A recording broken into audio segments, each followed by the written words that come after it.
In this section, we get into the execution. How you enter, how you exit, the various setups that give you good entries, and the conditions and rules which give you good exits. So here we basically tie everything together and get into the practical aspects of actually trading the market based on everything you've learned. And to kick it off, we're going to start with something that is probably one of the least understood things in trading. One of the things that has probably the most myths and incorrect facts surrounding it.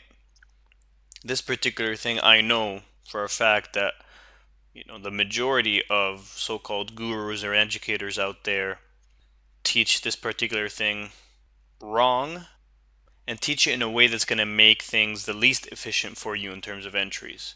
So what we're going to teach you here is very important, and it's one of the keys to being able to have a strategy with a sustainable edge. Okay, so let's start off with a quick question. Based on whatever you might know or have been taught about trading, what do you think the number one rule is for good entries? Alright, if you were to have rules about entries, what do you think would be the number one rule? Think about that. Pause the video if you have to give it some thought, and then we'll get into it.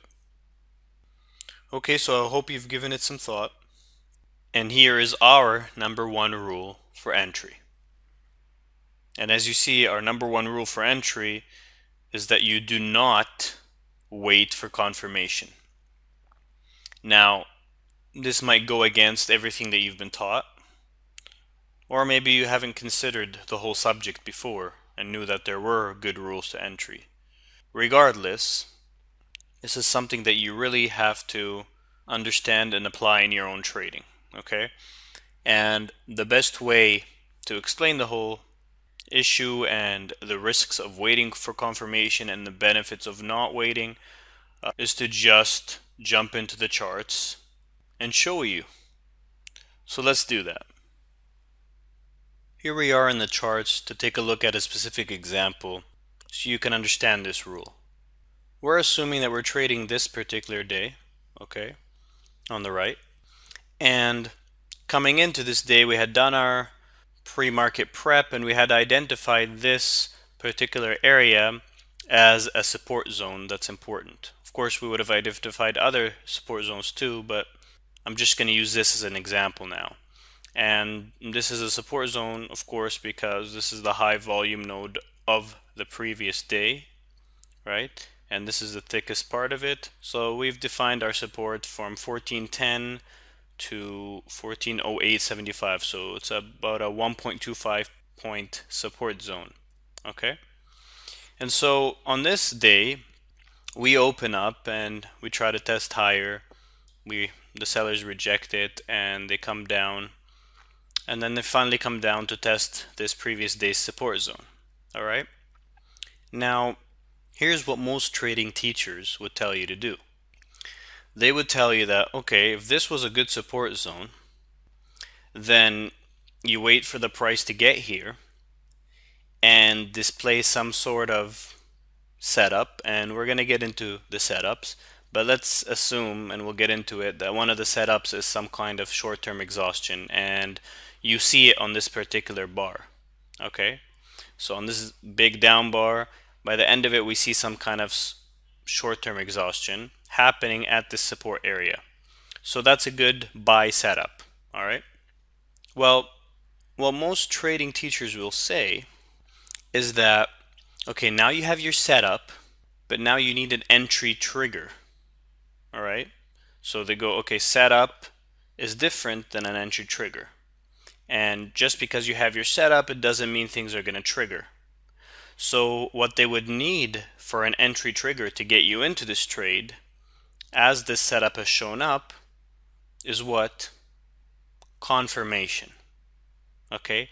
They basically tell you, well, you have this setup, but you're not sure if it's actually going to work out.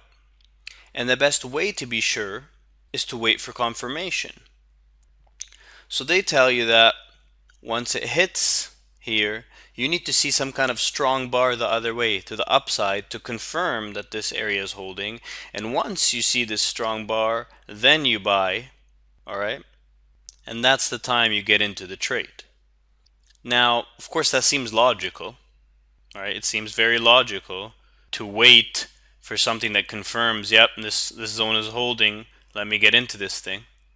And it seems that your odds of this trade working out will actually be higher because you've seen this confirmation. All right? So let me break this down for you and show you why this logic is so flawed and all the drawbacks of waiting for this kind of thing. Okay, so assume that you're actually going to trade this setup. All right? The first question I have for you is, if you were entering on this setup, regardless of where you're entering for now, regardless of whether you wait for confirmation or you don't, where is a logical place to put your stop? Have you identified what you think is a logical place to put your stop? Okay, well, and this is something that you probably know, but the vast majority of the time, if you have some sort of support or resistance zone, the most logical place to put your stop is a bit below it in the case of support. So somewhere around here. Why? Because if price were to trade all the way down to somewhere like 1408, that means it just traded right through this whole support zone. And the fact that it traded through this whole support zone would be telling you that the sellers are in control. The buyers here were not able to hold the price, and you should be getting out because you shouldn't be buying anymore. Now, does that mean if price comes through here that it has to just keep shooting down and it can't bounce? Well, of course not, no.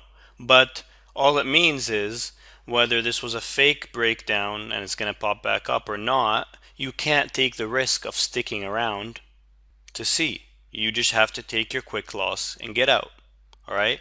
And at least on the most immediate time frame, this support or resistance zone would have been invalidated and your long bias would be invalidated, so you'd get out. All right? So let's assume that, you see here the volume, the edge of the volume kind of tails off right here, and then it just becomes nothing below 1408.5. So let's assume that a logical stop would be around 1408. That if price hits 1408, this zone has pretty much broken and you want to get out. Well, let's look at this. Let's look at this camp of people and educators and gurus saying that you should wait for confirmation. All right? So assume price hit here. If you waited for confirmation, you would be entering on this bar, because they would be basically saying, look, you need to wait for a bar that shows strength, a nice wide green bar that opens near its low and then closes at its high. And so, this bar does that. And so that would be your trigger off this setup. All right? And so that bar closes at 1411.5. So let's just assume you were able to get 1411.5 as an entry, okay? You were able to hit buy, and usually you would probably be filled at 1411.75, but let's just be conservative here and say that you got filled at 11.5. Okay. Now, if you want to put a stop at the logical place, which is around 1408, okay, how wide is your stop? Well, from 11.5 to 08, that's 3.5 points of stop, right? So you have 3.5 points. Now, what's your profit target? Well, like we've mentioned before, you should rarely ever have a profit target that's less than 1-to-1 in terms of reward to risk, right? And most of the time you should be shooting for at least 1.5 or 2-to-1 or more. But let's assume in this specific instance that this is such a high odds setup that you think your accuracy on the setup, you've seen it before, and it's about 70% or so, and 1-to-1 is good for you. All right. Well, you have a 3.5 point stop. 1-to-1 would be 3.5 points higher, and so you're looking at 1415. Well, it doesn't take much to see that If that's the case, what ended up happening here is that you couldn't even reach your profit exit, and this thing ended up tanking back down.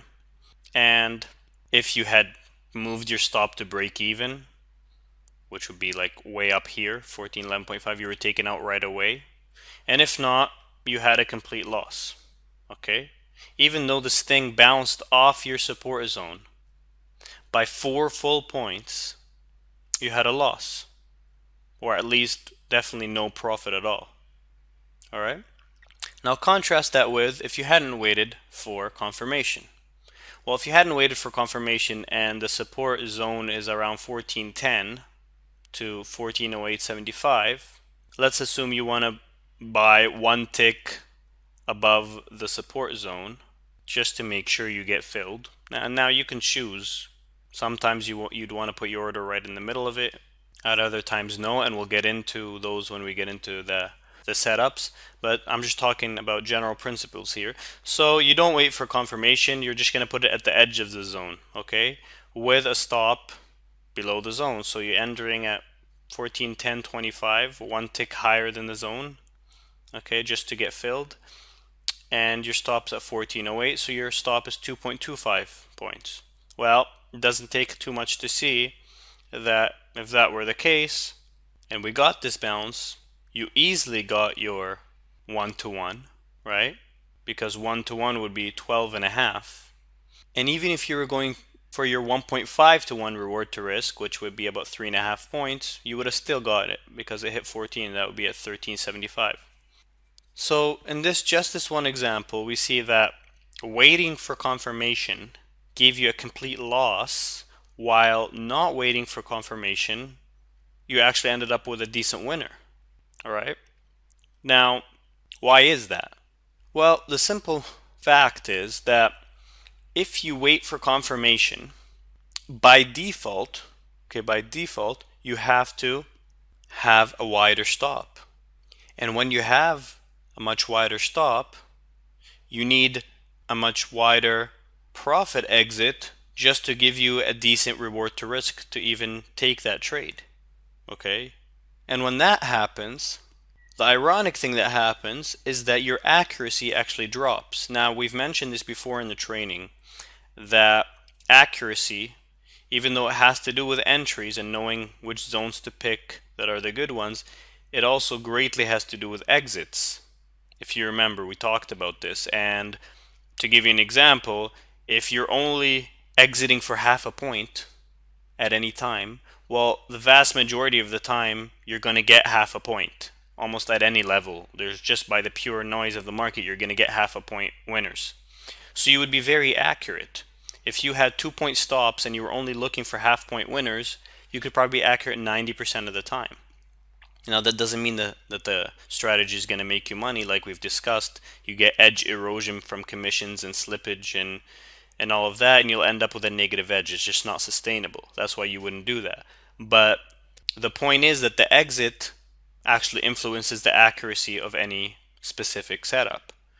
And if you're trying to exit for a little amount, you're going to be accurate. And if you're trying to get, many points, you're going to have low accuracy. So again, it's not just the entry that determines the accuracy, it's also the exit of what you choose.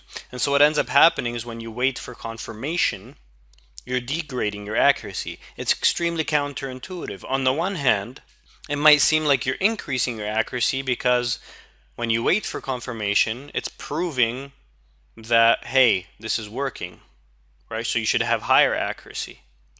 On the other hand, because now you need it to go higher to even exit at a profit, and that's going to happen a less percentage of the time than needing a smaller exit, your accuracy actually degrades. Okay?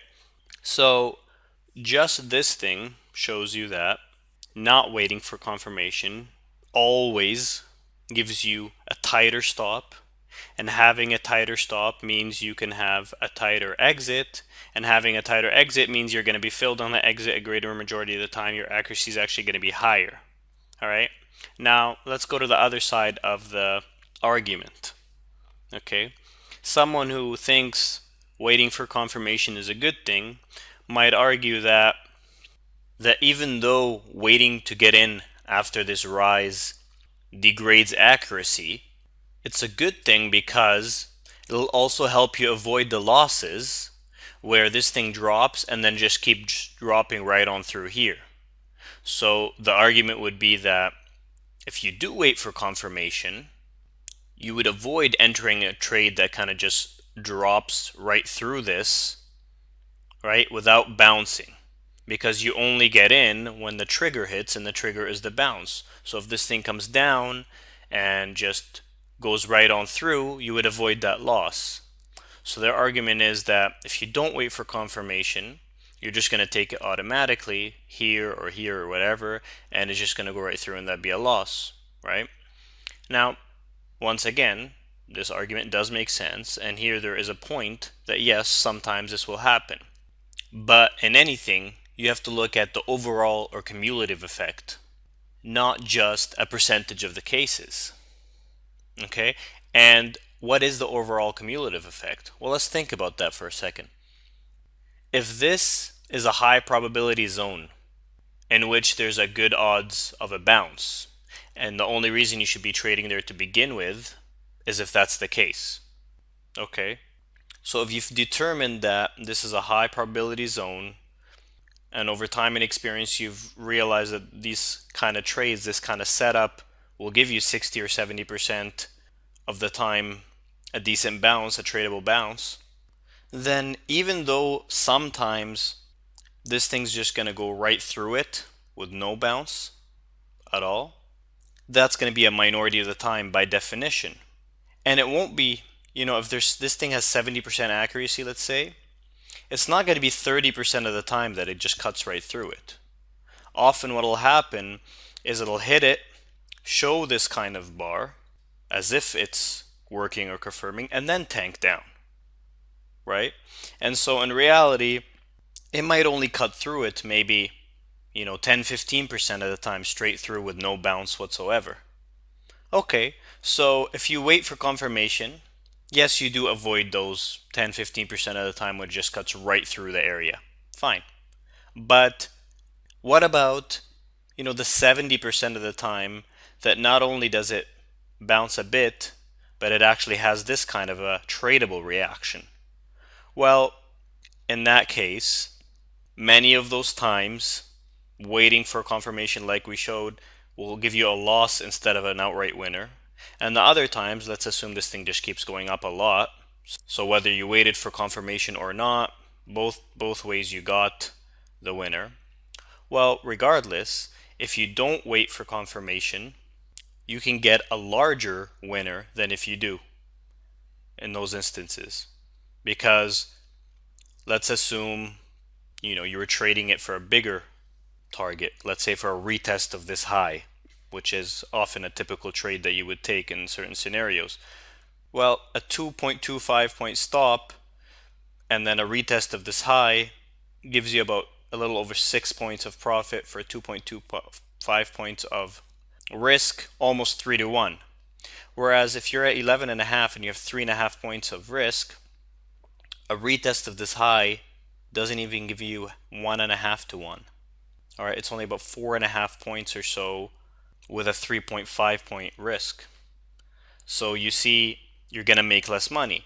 And the whole point of my argument here is that since this is a good zone, you are going to be having a negative effect by waiting for confirmation the majority of the time, right? So if this zone holds and gives you a good trade 70% of the time, that good trade is either going to be a loss or a trade with a lower reward to risk if you wait for confirmation. All right? And fine, the other 10, 15, or even 20% of the time, if it cuts right through, yes, you will avoid those. But again, those are only 10, 15, or 20% of the time. So you're benefiting on that minority of the time by waiting for confirmation, but you're really getting screwed on the other 70% of the time where you're going to get losses or lower reward to risk. Now, if you take the cumulative effect of that, it doesn't take a genius mathematician to see that if you're getting hurt 70% of the time and you're only benefiting, 10 to 20% of the time, it's actually hurting you. Okay, and that's what those traders and mostly those teachers that probably don't even trade themselves or aren't profitable, that's what they miss out on when they tell you to wait for confirmation.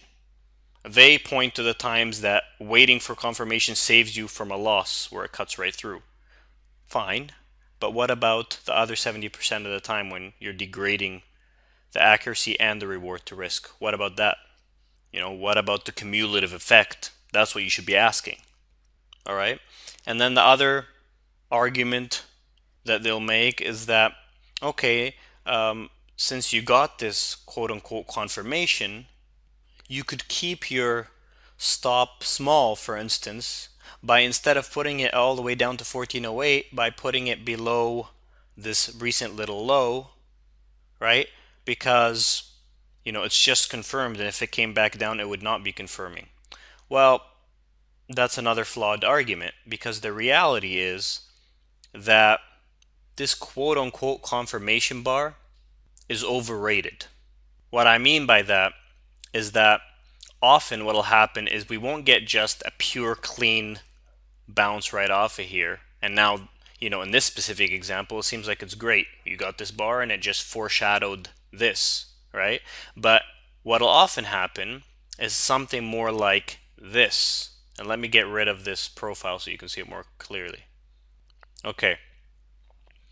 On this particular day, we were coming to test this support. And this was the gap close, and we were coming down and we hit this support right here. And in this particular day, this would have been a good buy because it wasn't a high conviction down move. It was more of a sideways type day. There was no real directional conviction, and now we were kind of breaking into a support area after a decent sized gap, which will usually give good support. And you'll find rotation here on these types of days. But anyway, we hit it, and what do? We hit it and we balanced for pretty much over half an hour. All right. And you'll see that there were several strong up bars within this, which might have seemed like confirmation. Look at this, for instance. You hit it and two strong up bars in a row. It seemed like confirmation of this low. But what happens? They're reversed instantly. We're back right down to the lows. Right? It happened here too. We hit it, we bounced up, and then we even made new lows. So this is more typical behavior, or at least as typical as this. Okay? And the problem with coming here and saying, well, now just because we got this nice big up bar that we can, put our stop down here, that doesn't make sense for two reasons. One is that you'll get often this type of chop, okay, and it'll just come back down, take you out, and then pop right back up. And two, and more importantly, having your stop here means nothing, because even if it comes down here, as we've seen, that might not be bad behavior. That could just be balancing behavior, right? Going sideways, balancing before it takes off on up. And even if it comes down, breaks this low a bit, and comes back up and breaks it again, but then goes up, that's not a bad thing. The zone is still holding and nothing's invalidated. So at that point, you would be taking a random stop, right? So that argument also, that if you have a nice up bar, you can put the stop here, that doesn't make sense either, because you're just going to get randomly taken out by the noise that'll often happen when it's not this type of scenario, but when you get more of a balancing type scenario, which is very common too. And it's not a bad thing. It's actually a good thing to get balanced here and then break out of it to the upside. Okay. And just as a little side note, I have to make this point because it's a pet peeve of mine, about candles. Now, I know there's a massive amount of literature out there and so many teachers that talk about reading the candles. Let me give you a little piece of inside information here. I once had a direct talk with probably the leading candlestick guru or teacher in the world. Now, I'm not going to mention names, but you might be able to guess who that is. All right? And I posed the observation to him, because this was my opinion, that intraday candlestick analysis is absolutely meaningless and random. I.e., whether this bar closes at its high or not, or whether it comes back down but then the next bar goes up, all that is meaningless. And the reason why is that, you see, candlestick analysis was invented by the Japanese traders hundreds of years ago. And at that time, when it was invented, there was no such thing as intraday charts. Minute by minute candles weren't kept. They didn't have this kind of real-time technology we do today. They were done on a daily time frame. Okay, so each bar was 1 day. Now, the reason why they work on a daily time frame, and there's meaning behind them, is because the open and the close on a daily time frame are actually a physical open and a close of the exchange. And there's actual significant meaning tied to those, because at the open of the exchange, all right, of the daily bar, you get institutional involvement that's higher than usual. And at the close, the same thing. And often what happens at the close is kind of like the culmination of whether the bulls or bears won or lost that day before the actual exchange closes. But when you're looking at like a 2 minute chart here, my question for you is, what significance is the close of a bar? The exchange isn't closing. What significance is the open? Pretty much nothing. It's a random point in time during the day. And so that's why taking the analysis of the daily time frame candlesticks and putting it intraday is actually meaningless. And this guru that teaches all about this actually agreed with me in a private conversation that yes, intraday, it's really meaningless, but his response was that, hey, traders believe in it, so, we teach it. Well, that's not good enough for me. And the bottom line is, my whole point of this is that even if this is a nice up green bar, yes, that shows immediate strength, but the fact that it closed right here or whatever, in and of itself doesn't mean anything. In and of itself is not a trigger. And it could just as easily rotate right back down and kind of go sideways and build a balance. So you don't want to make any decisions based on this, and you don't want to use these as triggers. I hope all of this has now made sense to you. So now, what's the psychology of not waiting for confirmation? Right? Because it seems counterintuitive. Why is it logical to do it? And how can you think correctly about it so you can do it? Well, the reason why it's logical to do it, other than the fact that we've shown you can get smaller stop sizes, you're going to have actually better accuracy, and the fact that these confirmations sometimes can mean nothing because often you'll have this kind of chop around support or resistance zones. So, waiting for these is actually waiting for randomness. Okay, but other than that, the logic behind it is simply that trading is a game of probabilities. We went through this extensively, very extensively, in the trading framework section. All right, and any great trader, any even good, consistently profitable trader, has learned the intricacies of probabilities and has trained his mind to think in terms of probabilities. And the fact of the matter is, here, we know, based on our experience and based on trading around correct principles of market behavior, we know that the odds of a bounce, all things being equal on this type of day, the odds of a bounce here are high. And that's the whole very basis of the setup. So if we know that the odds of a bounce are high, let's assume they're 60 to 70%, all right, of the time you're going to get a bounce at an area like this on a day like this. Well, what purpose does waiting for confirmation hold? You already know the odds are high. And you know that, 70% of the time this thing's going to bounce from here. So what would be wrong about just taking the trade right there without waiting for confirmation? You see, here's the psychology of it. Waiting for confirmation does not actually increase accuracy like we've shown. The only thing that waiting for confirmation does is gives you a false sense of certainty and security. And that's why most people teach this, because they themselves have not learned to think in probabilities and just take the trade. Right? It gives you a false sense of certainty. Traders want to feel certain. When they see a big bar like this, they go, oh, now of course it's much higher odds that this is going to work, so let me enter. Well, this is a false sense of certainty like we showed here, because so many times even a big bar like this will end up just turning into chop like this. And trust me, this on experience, I can tell you that. Alright, I learned this the hard way through my own career. And so that's why it's a false sense of certainty, because nothing has really become certain. Where in reality, the fact of the matter is that if you know this thing has good odds, you would just think long term. You would think, if I took 100 trades like this, 70 of them would work out, so it doesn't matter if this one confirms or not.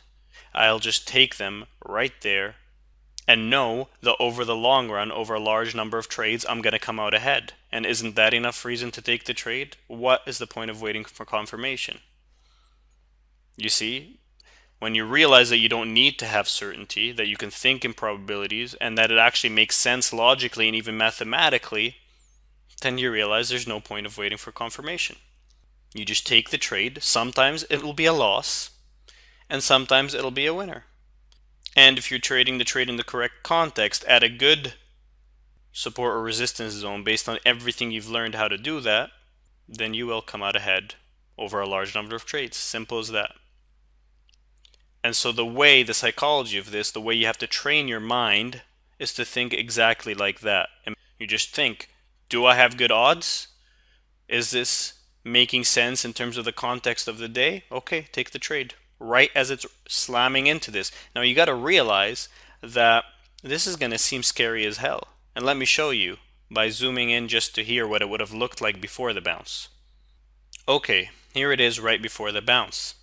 Now look how scary this looks. This thing has been coming down and now slamming in to the support zone on a pretty big down bar. At this point in time, it looks scary to be buying right here. It feels scary. You want to see it bounce instinctually, right? It looks really scary.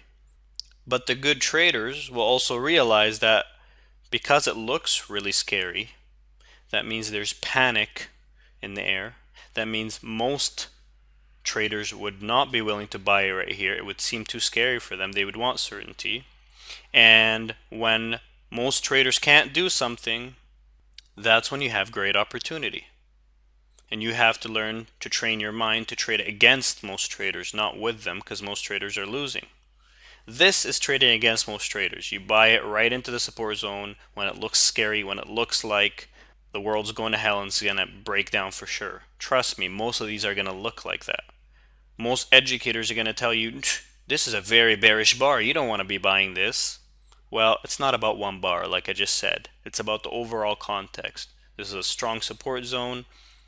And if you were reading this day and nothing showed you that there's any reason to think that you're going to have a large breakdown, and I'm not going to get into the analysis of this whole day. I'm just showing you one specific example. There's going to be countless of these that you can apply to real world trading. But the point is that I'm showing you that this is what it's going to look like a lot of the time. And you're going to be ready to just condition your mind, if everything you're doing is correct based on context in the zone, to just have your buy order there or just click buy right as it's hitting it. Alright? This is trading against most traders, while this is not. Now you're kind of trying to go with them, waiting for this whole thing. So I hope you've seen all the drawbacks of waiting for confirmation, all the benefits of not waiting confirmation, and the real logic behind it and how it fits in with everything we've been teaching so far. This isn't just a random thing, right?